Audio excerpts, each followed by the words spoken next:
think of when I say supervillain in the modern era? In real life, what is the one thing you think of outside of maybe P. Diddy? Because me personally, I think of the Battle Pass, the modern day gaming Battle Pass that I feel like is one of these pillars that is just holding down society. It is suppressing us all, and it is turning many of our hobbies and leading to the jobification of gaming. One of those many clickbaity YouTube title type of keywords or whatever. It's insane to me how much the Battle Pass, the free-to-play game model, the gotcha system of mobile gaming has inserted itself into the modern gaming sphere. And in today's unedited rant, I wanted to talk about not only the problems with Battle Pass, but how they lead to further gambling addiction or lead to further FOMO that leads to negative play patterns or negative personal behaviors, ultimately at your detriment. Now, when it comes to the Battle Pass itself, at a kind of base level, it isn't too bad. It's something that you can skip out on. It's something that you don't need to purchase to play the game. Largely, with many Battle Passes now, they are cosmetic. They might provide some additional bonuses, but they come alongside a game that may or may not be free to play, but that is a whole separate discussion I'm going to talk about in a second. When it comes to the Battle Pass itself, these cosmetics are usually aligned with some type of content that might be seasonal, that might feel temporary, or locked in with a character that might feel a little bit exclusive. So maybe in something like Marvel Rivals or Overwatch, you get a Battle Pass that might have some orientation towards a newer hero or character that came out in recent times, and one that you have a lot of experiences with because you might be a casual gamer that hopped into the game more recently to experience this new character, and you really like this character, and so you might want this cosmetic. The problem is it's on level 30 out of 50 of this Battle Pass, so you have to get in, you have to do your daily rewards, you have to do your weekly rewards, you have to do your in-game challenges and all that stuff. And all of a sudden, you have to reach these milestones, these performance milestones that honestly, at the end of the day, you're not getting any value out of, or you're not getting any raise off of. That ultimate goal, that carrot at the end of the day, is very similar to what you would get at a job, a just kind of 3 out of 5, a good job, a pass on your performance review. Because we all know that at the end of the day, the reward for hard work is just more work. It's best to be mediocre at the things that you do.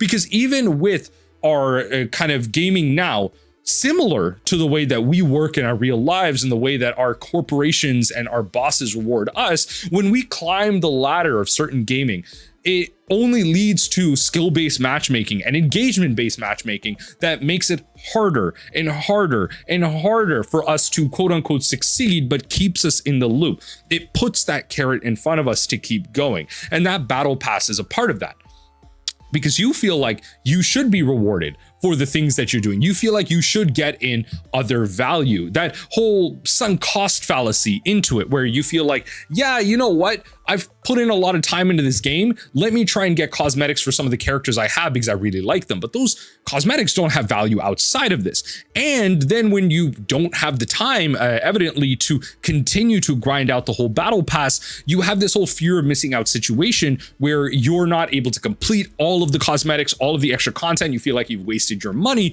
and that creates this mental kind of negative situation. People don't realize that, yeah, I might have gotten the cosmetic that I wanted, and that is what I paid for. I may not have paid for the whole Battle Pass, and that's okay. That is the thing that you have to be okay with, and that's the type of purchasing that gets the purchasing power that gets removed from you as a consumer. They want to convince you that what you're purchasing isn't, you know, kind of that first tier or that second tier. You want all tiers of this Battle Pass. You want to train every day, be that unemployed activity where, you know, in Call of Duty 1 week in, someone's got that max level skin. They want everyone consuming and purchasing without leaving and working. They want ads in everything that you have. And even when it comes to Magic the Gathering's Battle Pass, not Magic Online, but on Magic Arena, you get packs for other sets. You get cosmetics for the current sets and you get packs of the current, but you do get packs of other sets. So it spreads you out. It gives you value in some type of way. If you're playing some of the older formats, it gives you the ability to play cards or have packs or make progress throughout. In many ways, Magic Arena has become very mobile gaming centric, where you have kind of extra meters for the amount of packs that you purchase. You get value in some of the packs that you purchase at higher levels, so you get more packs, quote unquote, for purchasing more coins or something like that, or higher bundles. But all of this is set at an arbitrary value. You can't take out the value of your Magic Arena cards and bring them into real life. You can't take that Reinhardt skin that you have and bring it into real life or trade it in for real value. Yes, there is a world where you can sell your account on some type of marketplace, but even that's like a little weird. Like, why would you want to do that? Especially when it comes to a Magic the Gathering arena account. Why would you want to do that? Because you have to keep grinding out and getting to high levels. But when it comes to maybe first person shooters, you might sell an account that's up there in, for example, something like Marvel Rivals that's up there in Eternity. But that doesn't mean that you get to keep the future battle passes in it. You still don't get the battle pass value. Even if you purchase these accounts, you will still be inundated with the FOMO of these. And when you see them across the battlefield from you, when you see them across the arena from you, you will see these skins and be excited for them. You'll see the new looks and new colors and feel like you need that for your character as well. The new animations, the ultimate changes, all of these to grab you in. And in some cases, they do lead to quote unquote positive outcomes. So for example, the original trophy for the Dota World Championships, it was changed so that if you purchase the compendium, you would, as part of your purchase, add to the total pot of the finals. And so what was great about that was that it gave you an incentive not only to get the obviously cosmetic line of that compendium and work through some of the progress ladder of it, but it also added to the competitive viewing experience for you. It gave you value back. It gave you excitement. It gave the players that you were rooting for more to work towards. And as that compendium increased, as people purchased more, then the rewards of it would go up. And so there are places where, yes, it does support the game directly, but then it also supports the competitive scene. It gives you rewards as a return. It keeps you encompassed in the game. And there are positive ways to do this, or quote unquote positive ways to make you consume. But the FOMO aspect of it is the worst part. The fact that it makes you, again, feel like you need to have all of that value, to feel like you are wasting your time and your money, because it makes it hard for you to level up. Some battle passes don't allow you to literally get past a certain amount of XP per day or per week, or it makes it really hard where you do a bunch of challenges, like winning a certain amount of games gives you big boosts, or destroying a certain amount of enemies, or doing these side goals gets you to these high amounts. But then after that, you gain either a very minimal amount or almost zero experience towards the battle pass, because they want you to come back day after day after day. They don't want you to grind out for hours in one day, complete the battle pass, and never come back. It is an engine to keep you going, to keep playing their game, to keep the engagement numbers high, to complete your dailies and continue your rewards, especially as a free-to-play player.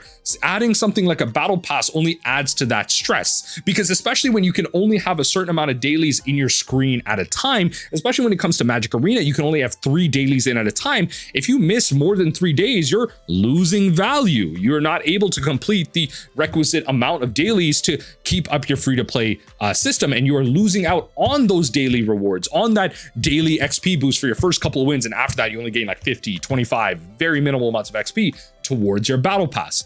And the fear of missing out is one of the most parasitic things, that the worst thing that these companies do towards you. And it's not just that purchasing model we have, where you have that mobile game purchasing model where you purchase maybe 30,000 coins of something, but the reward you're looking for is 28,000. So you're left with like 2,000, and there's nothing to really purchase for 2,000. The next thing you can buy is at 5. And so you're left with these incremental amounts that makes you purchase more. And we see this not only in the individual products, but in battle passes as well. And some battle passes like to give you continuous value. So there are games out there where if you complete a battle pass, you're able to take all the rewards from that track, pass it on to the next battle pass, and just keep going. There are situations like that that continue to give you free value. And in that way, that's good. It rewards you for continuing to play the game. Some battle passes either don't do that at all or only give you half. So if you complete the reward track of the battle pass, you are given the in-game currency to purchase maybe half of the next battle pass. So you don't have to purchase as much. It gives you a discount for rewards and systems that have no real value. It's all really artificial. It's not a world like CSGO or just Counter-Strike in general, where you have a Steam marketplace where you can sell skins and and stuff like that, or, you know, skin gambling. And that's like a whole separate discussion to have. I want to make a Yap video about the gambling industry right now and how esports is getting supported, and you know, the Riot Games is being supported by sports gambling. That's a whole other topic of discussion. But the battle passes today are a problem because of how they grab you in, make you feel like you are not getting your value if you don't do your dailies. And if you miss out, if you lose that, if you don't get to that last tier and get that ultimate reward, you'll never get it again. And it makes it feel like a loss. Like you don't get that cosmetic, you're not able to show yourself off. You look at other people that are able to show that off, and you feel like in some situations, people got there faster. You maybe missed a couple of days, and all of a sudden you're in games and you see opponents with these cosmetics earlier than you. You might have been able to get there if you did your dailies. And so it makes you feel like you're worse than other people for not paying money and doing dailies like other people, but you have a job, you have responsibilities, you have school, whatever it might be. You have things pulling you in life. You have other games and other battle passes stretching you thin between other kind of hobbies and other interests in general. Soon enough, we're going to get battle passes in books or something that we got to read within limited time. Somehow the publishing industry is going to make that happen to us. In many ways, I'm upset because of where a lot of our media is. Not only is this FOMO culture and this purchasing, you know, of weird coins and no value that you can take outside of the game, kind of drawing us into a gambling society and an addicted society.